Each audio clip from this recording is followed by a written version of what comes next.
Estimados estudiantes, tengan ustedes un buen día.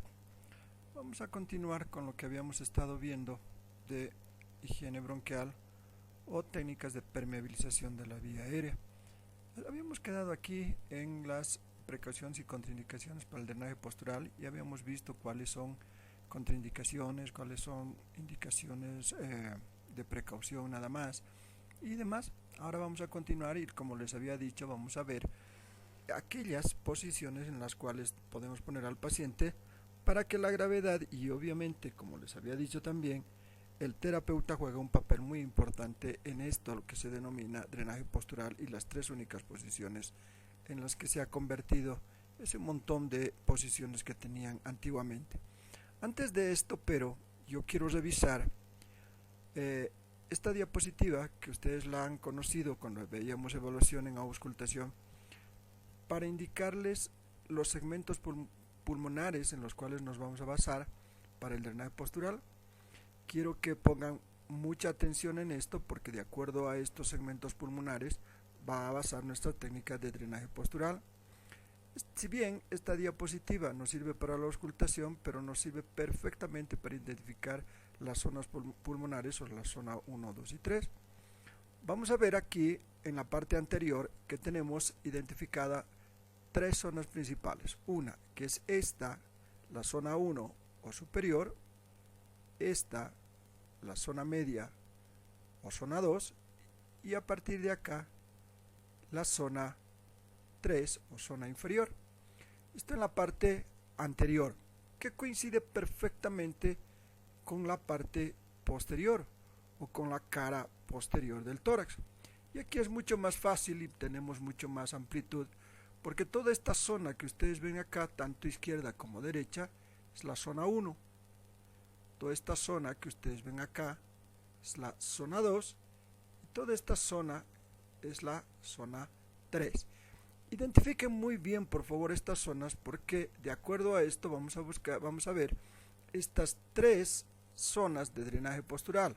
Vuelvo a repetir, no se olviden: zona 1, zona 2 y zona 3, tanto derecha como izquierda.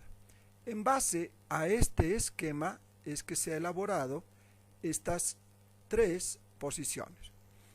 Esta que es la primera, que es la zona superior o zona 1, que es el drenaje en el lóbulo superior, segmento apical, segmento posterior, segmento anterior, tanto derecho como izquierdo. Fíjense la posición del paciente.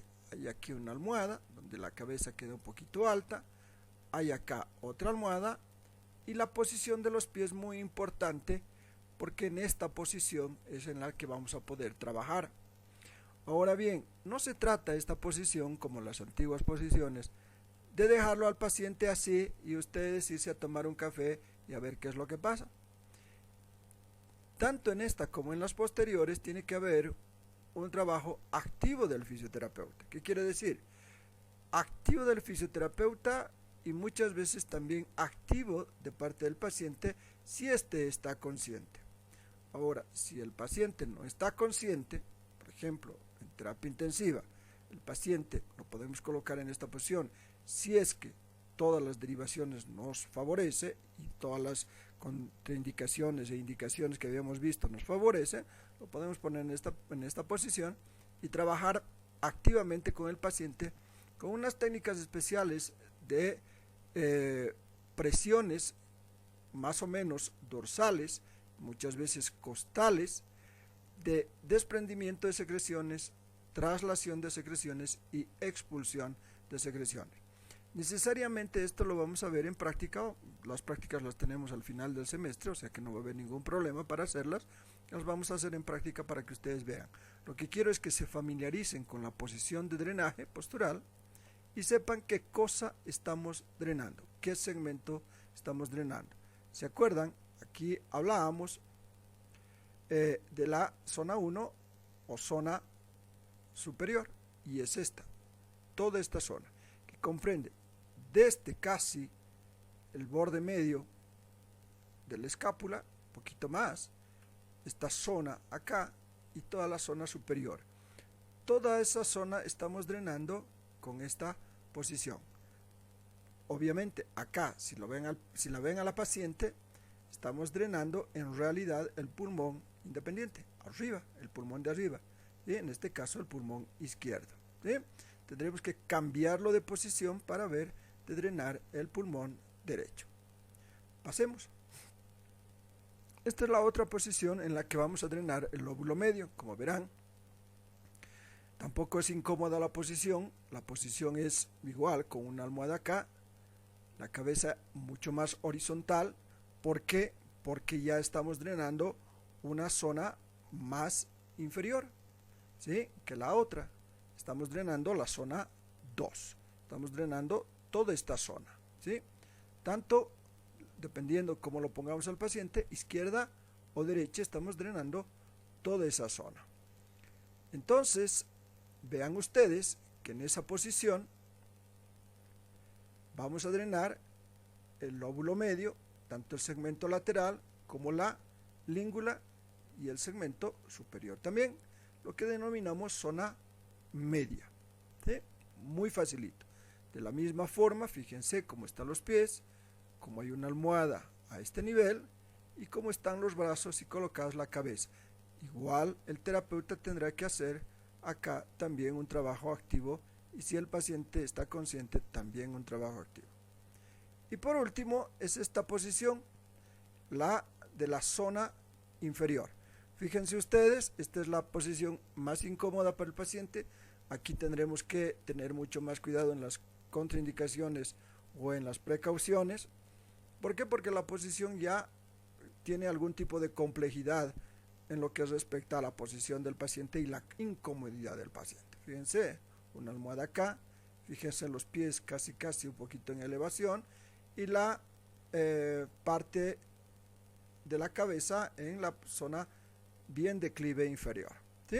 Estamos drenando segmento apical, basal medio, basal anterior, basal lateral, segmento posterior, tanto derecho como izquierdo. En esto no necesitamos ya cambiar, estamos drenando ambos pulmones. Entonces, el drenaje se refiere a ambos pulmones. ¿Por qué está así la posición de la paciente? ¿Por qué tenemos en posición a la paciente?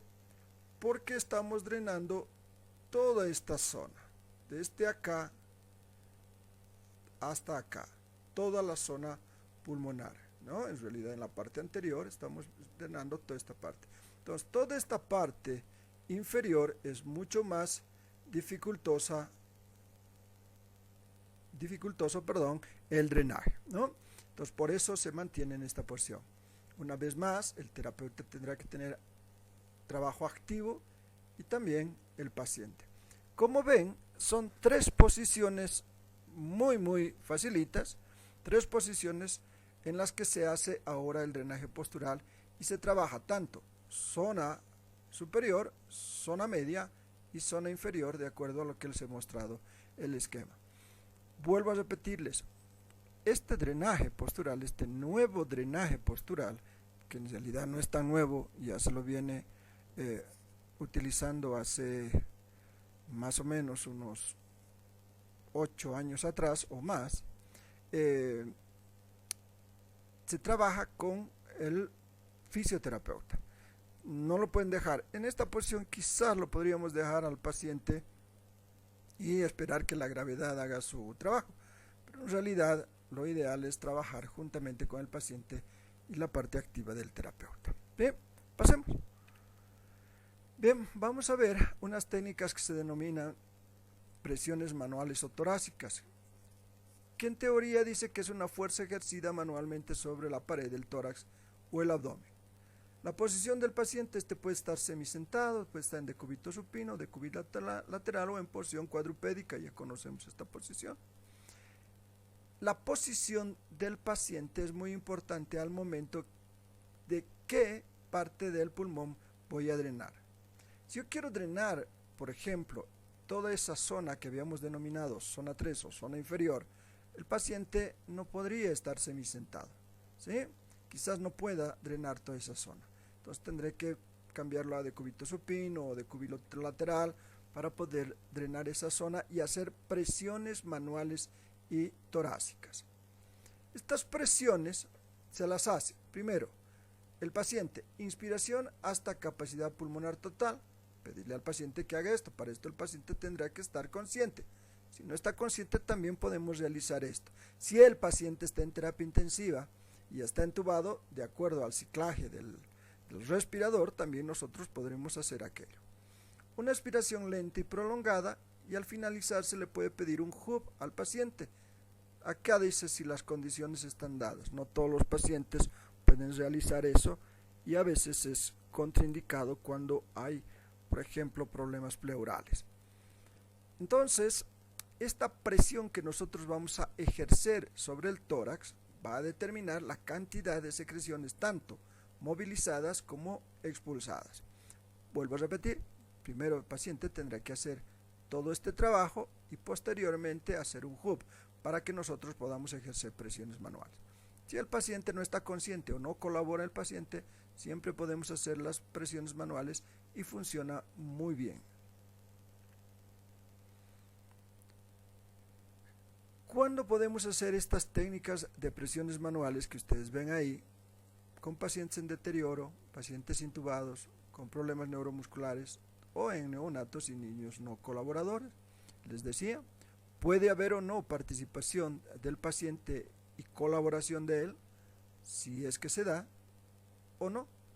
Pueden trabajar perfectamente todo esto, todas estas presiones manuales con el paciente que está inconsciente o no colabora. ¿Sí?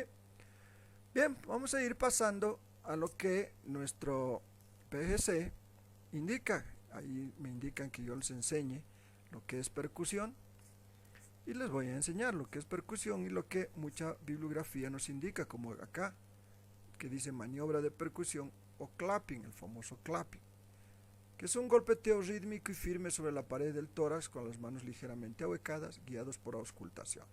¿Qué es esto? Ven acá las manos ahuecadas y es un golpeteo sobre la zona torácica, y siempre indica la bibliografía que toda esta zona torácica tiene que estar completamente libre, en realidad desnuda, no tendría que ver ni toallas, ni batas, nada, tendría que estar así como muestra la imagen. Esa es la idea del famoso clapping. Y las vibraciones, que son movimientos oscilatorios aplicados en la pared torácica, transmitidos por el brazo del fisioterapeuta, que quiere decir esta mano que ustedes ven acá sobre casi zona 1 del pulmón, entre zona 1 y zona 2, tiene que vibrar, ¿sí? Tiene que vibrar en ese sentido, tiene que vibrar para que supuestamente las secreciones al interior de las vías aéreas puedan desprenderse y trasladarse hacia zonas y el paciente pueda expulsar. ¿Sí? Esas son las denominadas vibraciones manuales. Estas vibraciones manuales se las puede hacer con una sola mano o se las puede hacer con las dos manos. Se las puede hacer tanto en decúbito lateral como en posición ventral. Entonces, estas dos posiciones que habíamos visto, tanto las percusiones como las vibraciones, vamos a ver que tiene algún tipo de limitación importante. Estas limitaciones, que ya la habíamos hablado con muchos de los alumnos y que algunos quizás recién conozcan, vamos a ver que en realidad una es una contraindicación y la otra es solamente una limitación. Veamos la percusión. La percusión como tal, la frecuencia que ejercemos es más o menos de 4 a 7 Hz. Pero nos indica la ciencia que la frecuencia necesaria para desprender secreciones es de 25 Hz. ¿Qué nos está indicando aquí? Que cuando nosotros hacemos la percusión, alcanzamos un máximo de 7 Hz. Pero nos indican estudios que para desprender secreciones tendríamos que alcanzar 25 Hz, lo cual nos indica que aun por más de que clapotemos bien, hagamos el clapping bien, solo alcanzaremos 7 Hz y jamás muy lejos de los 25 Hz que se necesita para desprender secreciones. ¿Sí? Este descubrimiento, que en realidad fue un descubrimiento hasta 1994, era desconocido. A partir del 94 se descubre que esto que les estoy mencionando, y lo descubre ya en una conferencia en, en la bibliografía que nos indica Faciley Kavrilek en kinesioterapia respiratoria.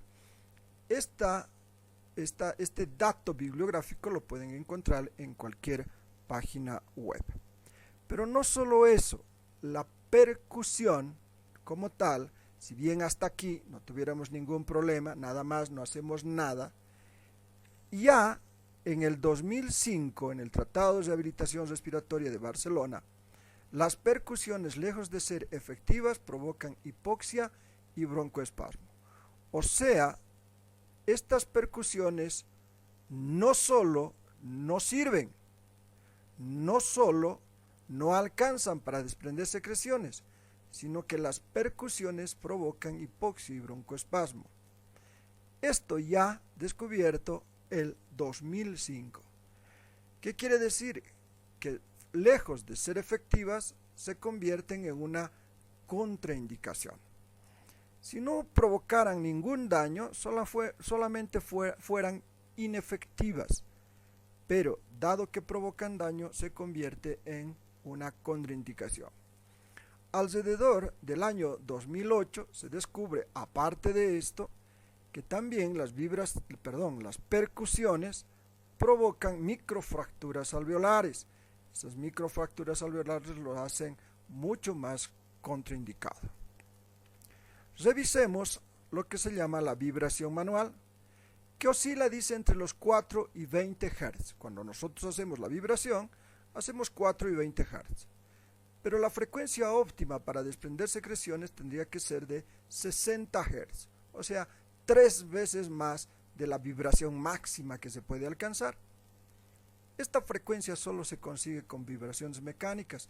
Actualmente hay terapia mecánica de vibración para poder realizar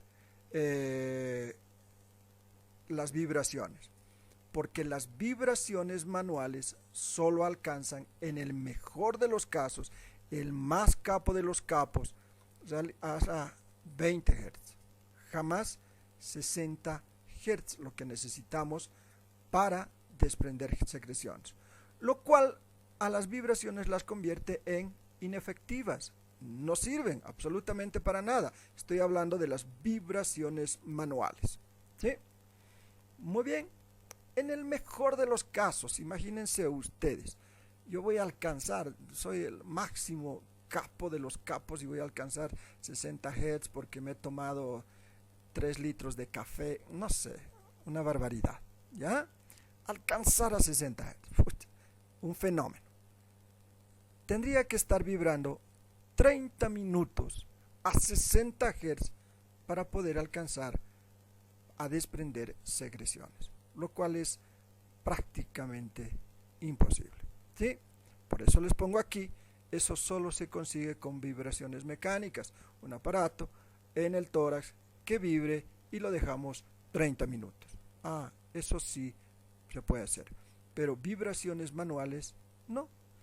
Ahora bien, hasta la fecha, hasta el congreso del año pasado, en la Asociación Latinoamericana de Terapeutas Respiratorios, no hay contraindicación contra la vibración manual, lo cual solo la convierte en inefectiva, pero no en contraindicación, lo cual solamente servirá para hacerle quizá un masajito al paciente.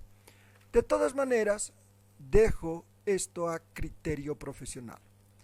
Muchos de los terapeutas hacen este trabajo de clapping y de vibraciones. Ustedes ya determinarán si este criterio que yo menciono es bueno o es malo. Muchos médicos, especialmente médicos rehabilitadores que no tienen idea de lo que hacen, piden que se les haga clapping a los pacientes. Muchos neumólogos piden que se les haga clapping. Ustedes ya con base científica indicarán que esto es inefectivo o que definitivamente está contraindicado. Pero vuelvo a repetir, dejo esto a criterio profesional. profesional. Continuemos. Una vez que nosotros hemos desprendido esas secreciones o hemos trasladado esas secreciones con cualquiera de las técnicas que habíamos mencionado, necesitamos que esas secreciones salgan del paciente. ¿Y cómo salen? A través de la tos. Y tenemos aquí una tos provocada, ¿sí? Que es un método para la expulsión de secreciones. Es una expiración forzada, explosiva, voluntaria o refleja que permite la defensa mecánica del árbol traqueobronquial. Esta es la etapa final de los métodos de drenaje.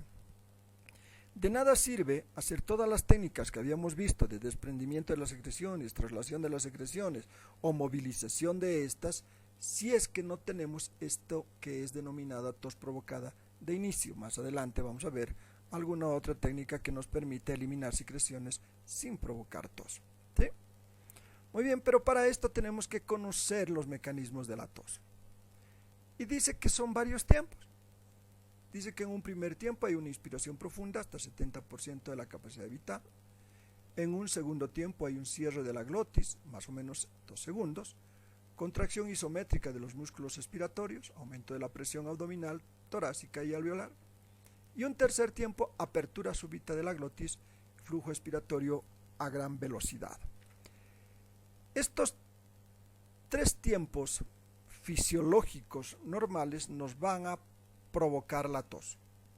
Esa tos que tiene que ser efectiva. Y quiero revisar nuevamente esto. Para poder tener un mecanismo de la tos efectivo, tendremos que tener la capacidad de inspiración profunda hasta el 70%. Si yo no tengo una capacidad pulmonar que alcance esta inspiración profunda, mi mecanismo de la tos estará interrumpida. Si yo no tengo integridad de los músculos expiratorios, los cuales tienen que alcanzar una contracción isométrica, donde va a haber presión abdominal, torácica y alveolar, y no tengo integridad de estos músculos expiratorios, tampoco voy a poder realizar el mecanismo de la tos normal. ¿Qué me está indicando esto? Que tanto mi inspiración como mi expiración tendrán que ser completamente normales.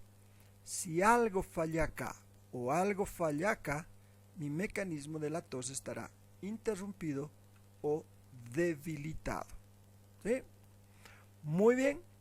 Si esto ocurriera, tengo una posibilidad, que es la estimulación voluntaria de las zonas reflejas entre el cartílago cricoides y la escotadura external, que es justamente acá como muestra la imagen. Una presión a este nivel va a provocar tos. No es nada agradable, hagan la prueba ustedes, no es nada agradable que se presionen acá. Esa tos es incómoda, pero sirve como mecanismo cuando necesitamos, quizá de emergencia, eliminar esas secreciones porque el paciente está muy complicado y no está pudiendo toser y cualquier otro medio nos ha fallado. Entonces quizá podamos provocar la tos en el paciente para la expulsión de las secreciones. Muy bien, la siguiente clase vamos a ver todas estas técnicas, que son técnicas activas o autónomas, que son el drenaje autógeno, la aceleración de flujo expiratorio y la expiración lenta a glotis abierta en infralateral, lo que se llama el EDGOL. Uno es el DA, otro es el AFE y otro es el EDGOL. Estas técnicas también son técnicas de permeabilización de las vías aéreas que vamos a ver la próxima clase para que éstas no se las haga muy pesadas. Muchas gracias.